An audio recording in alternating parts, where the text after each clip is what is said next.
नमस्कार, मैं हूँ अर्चना त्यागी। एक बार फिर से आपके साथ हिंदी लेखक परिवार के मंच पर और आज प्रस्तुत कर रही हूँ डॉक्टर सुषमा चौहान किरण द्वारा लिखित एक बाल कहानी मम्मी की गुड़िया। बच्चों, यह कहानी तब की है जब तुम्हारी मम्मी छोटी थी। वो बहुत ज़िद्दी थी, पर समझाने पर समझ भी जाती थी। तुम्हारी मम्मी पूरी कॉलोनी के बच्चों की बेस्ट फ्रेंड थी, सबके साथ मिलकर रहती। तभी तो शाम होते ही कॉलोनी के सभी बच्चे उन्हें आवाज़ लगाते आ जाते। मुझे याद है, वह गर्मियों की छुट्टियों के दिन थे। तुम्हारी मम्मी की नानी दिल्ली से आई और साथ लाई एक सुंदर सी गुड़िया। बड़ी बड़ी आँखें, पतले ओठ, लाल लाल गाल, सुनहरे बाल, मोती जड़ा हरा स्कर्ट और सुंदर सा टॉप। तुम्हारी मम्मी तो उसे देखकर ही निहाल हो गई और उसके करतब देखकर फिदा। गुड़िया के एक हाथ में माइक था। जैसे ही उसका स्विच ऑन किया जाता, उसके अंदर की कैसेट बजने लगती और गुड़िया पूरे टेबल पर घूम घूम कर नाचती। ओह, तुम्हारी मम्मी की खुशी का ठिकाना नहीं था। अक्सर तुम्हारी मम्मी मुझसे पूछती, क्या हमारे शहर में ऐसी गुड़िया है किसी के पास? हमारे यहाँ जो भी मिलने आते, मम्मी की गुड़िया देखकर उसकी तारीफ जरूर करते। उनके मुंह से बरबस निकल पड़ता, ओहो, इतनी सुंदर गुड़िया। यह सुनकर तुम्हारी मम्मी और इतराती। वह सोते जागते हर समय गुड़िया अपने पास रखती। मेहमानों के आने पर हम लोग बुलाते तो गुड़िया लेकर अकड़ कर चलती हुई आती। अचानक तुम्हारी मम्मी के व्यवहार में परिवर्तन आ गया। अब सहेलियों को अपनी गुड़िया दूर से ही दिखाती, किसी को छूने नहीं देती। अक्सर कहती, नानी दिल्ली से गुड़िया मेरे लिए लाई है। ऐसी गुड़िया है किसी के पास? धीरे धीरे सभी सखियों ने तुम्हारी मम्मी से किनारा कर लिया। कोई इसे स्वार्थी कहती, कोई लालची, पर तुम्हारी मम्मी किसी की परवाह नहीं करती, बस अपने घमंड में रहती। कोई अकेले अकेले कैसे, वह कितने दिन तक खेल सकता है, चाहे घर घर हो या छुपम छुपाई, गुड़िया गुड़िया हो या बोल मेरी मछली कितना पानी। सखियां तो हर खेल में चाहिए ही ना। पहले हमेशा गुड़िया की शादी का खेल होता था। हम सब मम्मियाँ कुछ न कुछ पकवान बना कर देते थे, पर अब तो तुम्हारी मम्मी उसके लिए भी तैयार नहीं होती। उन्हें पता था कि शादी होते ही गुड़िया गुड्डे वाले के घर चली जाएगी। उन्हें तो सबके बीच खेलना होता और कोई गुड़िया को छुए भी नहीं। यह भला कैसे हो सकता था? सखियां नाराज होती, कहती, यह लालची और घमंडी है, हम खुद ही इसके साथ नहीं खेलेंगी। इस तरह 4 दिन बीत गए। तुम्हारी मम्मी की कोई सहेली अब उसे बुलाने नहीं आती। सखियों के इंतजार करके मम्मी उदास उदास रहने लगी। उसे उदास देखकर मुझे दुख होता। एक गुड़िया के कारण तुम्हारी अच्छी मम्मी का व्यवहार बदल गया।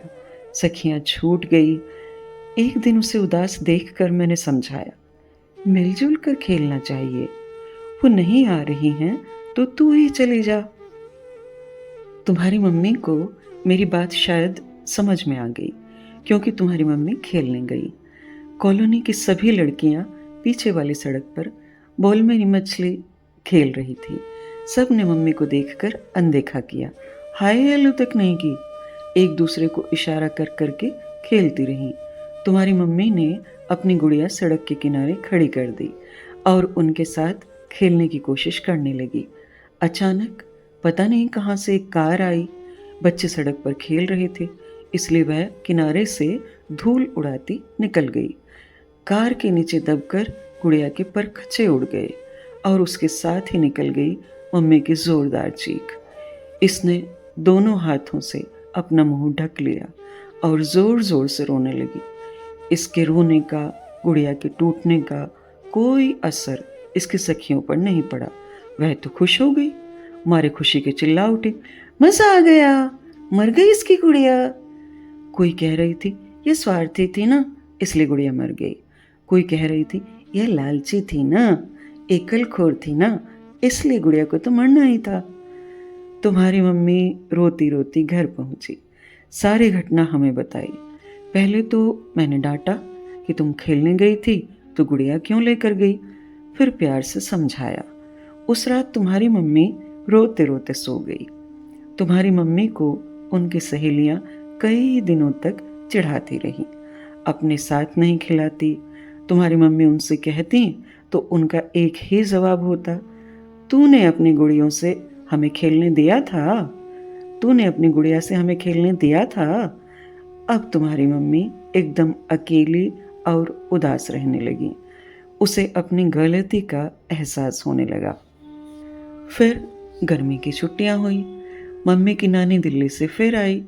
तुम्हारी मम्मी ने रो रो कर सारी बात अपनी नानी को बताई और यह भी कहा, मुझे पता नहीं क्या हो गया था नानी, मेरा व्यवहार इतना गंदा कैसे हो गया। पश्चाताप मनुष्य को बहुत बड़ा ज्ञान देता है। नानी समझ चुकी थी तुम्हारी मम्मी का दुख। नानी उठी और अपनी अटैची से नई गुड़िया निकालकर तुम्हारी मम्मी के हाथ में पकड़ा दी। यह पहले वाली से भी सुंदर थी।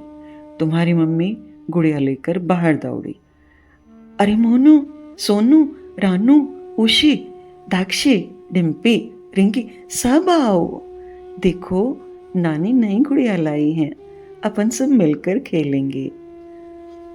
उस दिन घर के आंगन में बहुत दिनों बाद खुशियां मानो आसमान से उतर कर आई थीं। सब लड़कियां गुड़िया छू छू कर हंस रही थी, पर तुम्हारी मम्मी तो बहुत जोर से हंस रही थी। यह थी डॉक्टर सुषमा चौहान किरण द्वारा लिखी कहानी मम्मी की गुड़िया। मैं आशा करती हूँ प्यारे बच्चों को और उन सभी लोगों को जिनके दिल में एक छोटा बच्चा अभी भी रहता है, यह कहानी अवश्य पसंद आई होगी। अगर कहानी पसंद आती है तो लाइक करें, कमेंट करें और अन्य साहित्य प्रेमियों के साथ साझा भी अवश्य करें। मैं अर्चना त्यागी अब आपसे विदा लेती हूँ। फिर मिलते हैं एक और कहानी के साथ बेहतरीन कहानियों के सफ़र में। धन्यवाद। अगर आपको रचना पसंद आती है तो लाइक और कमेंट्स ज़रूर करें और शेयर कीजिए।